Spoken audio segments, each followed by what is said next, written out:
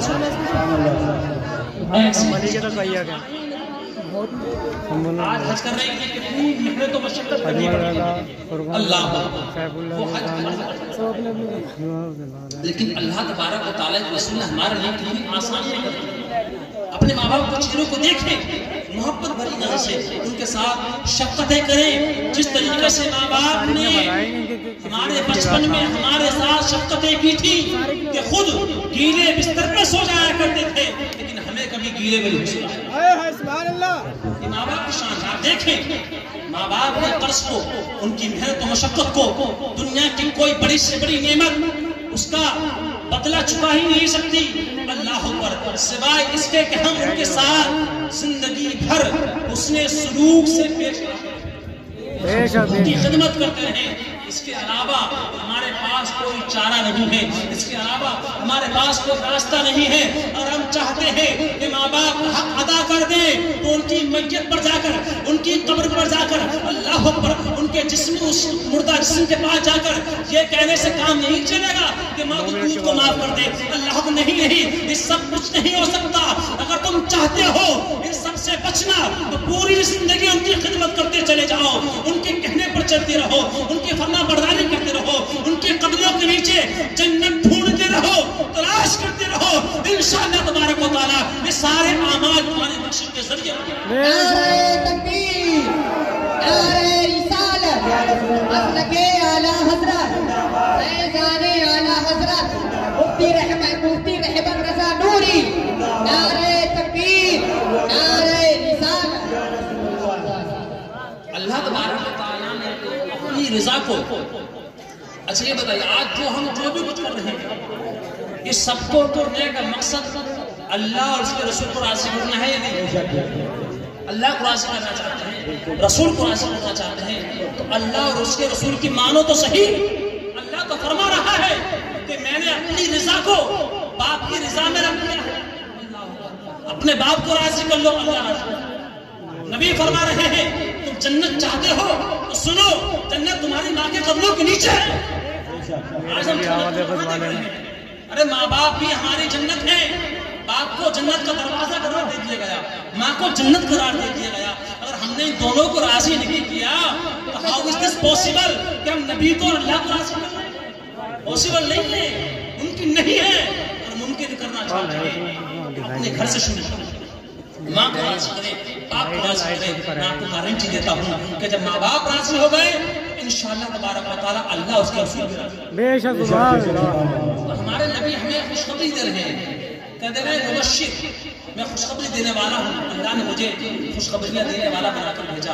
وہ نذیر یعنی کہ ڈر سنانے والا، جو اللہ کے احکام پر نہ چلے، جو اللہ تبارک و تعالیٰ کی باتیں نہ مانے، اس کا حکم نہ مانے، اس کے لیے نبی ڈر سناتے ہیں، اسے ڈراتے ہیں جہنم کی آگ سے، اور فرماتے ہیں اے میرے مومن، اے میرے امتی، تو نماز پڑھ، اگر تو نماز نہیں پڑھے گا، اگر تو نے ایک وقت کی نماز بلا عذر شرعی قضا کر دی تو تیرا نام جہنم کے دروازے پر لکھ دیا جائے گا۔ دروازے، کون سے دروازے پر؟ اس دروازے پر لکھ دیا جاتا ہے جس دروازے سے اسے جہنم میں داخل کیا۔ یہ ہمارے نبی کریم صلی اللہ علیہ وسلم ہمارے لیے ایک طرف شاہد ہے، ہمارے اعمال، سارے اعمال نبی کی بارگاہ میں پیش کیے جاتے ہیں، ہمیں خوشخبری دے رہے ہیں اچھی چیزیں کرنے پر، اور برائیوں سے ہمیں ڈرا رہے ہیں، بچا رہے ہیں۔ سامعین کرام، اب میری بات کو سماعت کیجیے، جب نبی کی 3 خوبیاں اللہ رب العزت نے قرآن کریم کے اندر بیان کر دی، اس کے بعد اللہ ارشاد فرما رہا ہے یہ تینوں خوبیاں جو تمہارے سامنے رکھی ہیں، تینوں خوبیوں کے بعد اب تمہارے دل میں نبی کی تعظیم پیدا ہو جانی چاہیے، نبی کی عزت پیدا ہو جانی چاہیے، اور تمہیں کرنا کیا ہے؟ لِتُؤْمِنُوا بِاللَّهِ وَرَسُولِهِ، یہ 3 خوبیاں بنا کر نبی کو اس لیے بھیجا ہے تاکہ تم اللہ پر ایمان لے آؤ، تاکہ تم رسول پر ایمان لے کر کے آ جاؤ۔ اللہ نے نبی کو بھیجا، اس آیت کے مفہوم کو سمجھیے، قرآن کو سمجھنے کی کوشش کیجیے۔ اللہ بیان فرما رہا ہے میں نے آپ کو 3 خوبیوں کے ساتھ بھیجا۔ کیوں بھیجا؟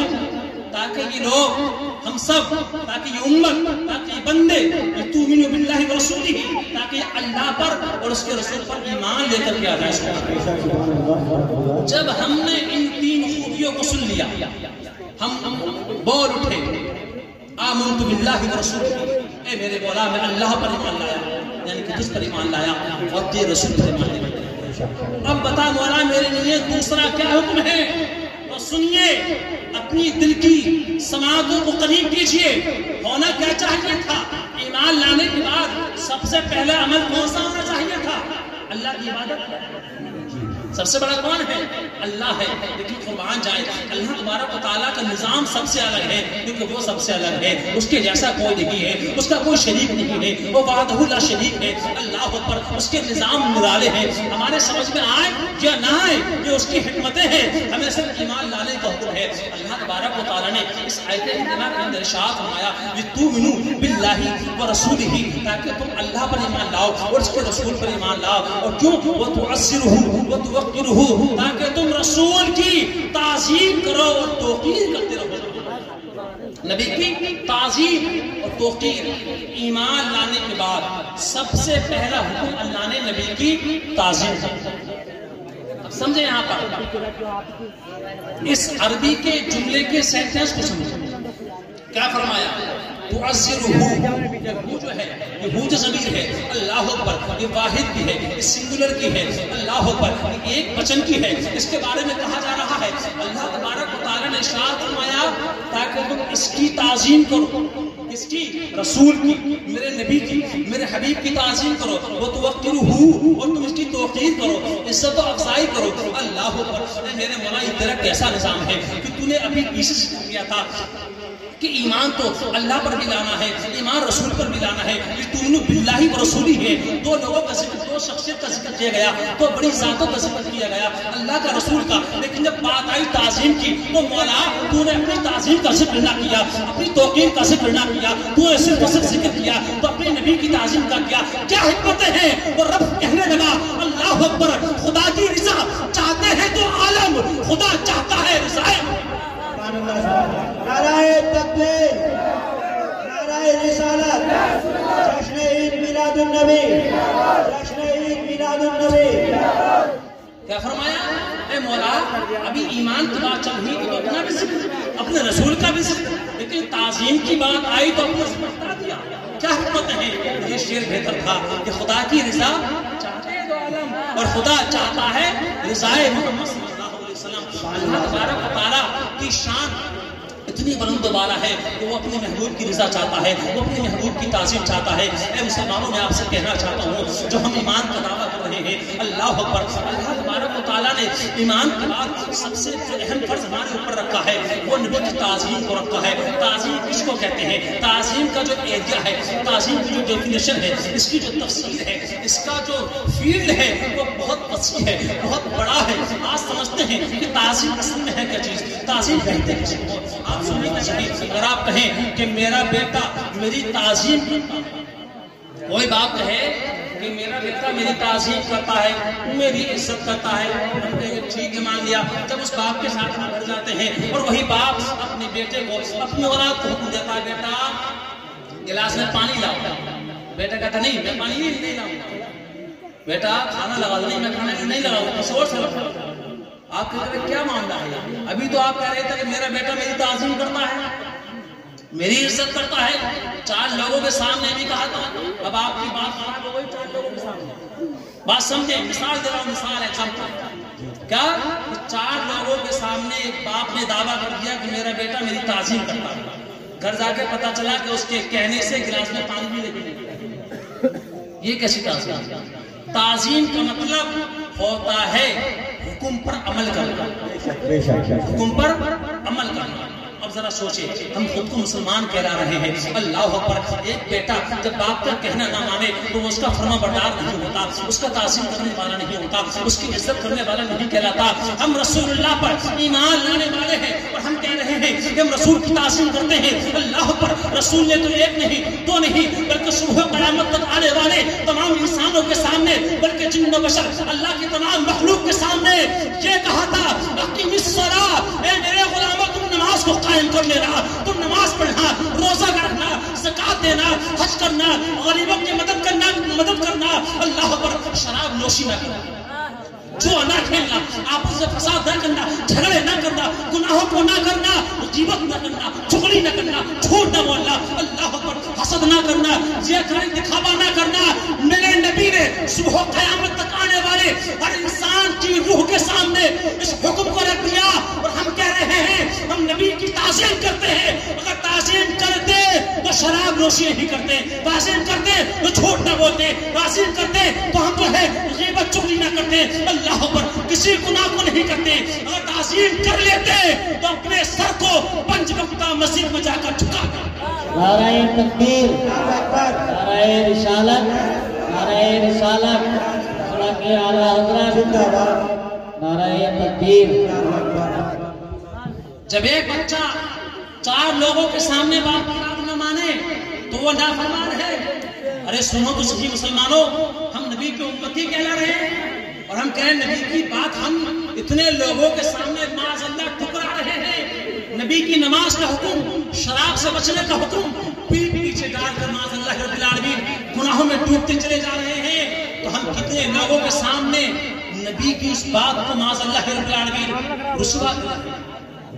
نبی کے احکام کو ہم نے سمجھا ہی نہیں، نبی کی ہمدردی کو ہم نے سمجھا ہی نہیں۔ جب نبی کریم صلی اللہ علیہ وسلم، آج ہم ان کا یوم ولادت منانے کے لیے بیٹھے ہیں، جب نبی دنیا میں تشریف لائے، آپ کی پیدائش ہو رہی تھی، ربی حبلی امتی کی صدائے تھی، بارہا آپ سنتے ہیں، لیکن مجھے یہ تو بتاؤ اے مسلمانوں، میں آپ سے پوچھنا چاہتا ہوں کہ نبی کریم صلی اللہ علیہ وسلم تشریف لا رہے تھے اپنی ولادت پر ہمارا ذکر کر رہے تھے، تو اگر آج ہم نبی کی ولادت پر ذکر نہ کریں کیسے ہو سکتا ہے؟ ارے ہم ذکر کریں گے، کہنے والا کچھ بھی کہتا رہے، اللہ پر گستاخان رسول ہمیں روکتے رہے، رکنا نہیں ہے، جلسے منانے ہیں، نبی کا میلاد منانا ہے، ان کی نعمت کا نعرہ لگانا ہے۔ نبی نے اپنی پیدائش پر امت کو یاد کیا تھا، آج ہم ان کی پیدائش پر نبی کو یاد کریں گے۔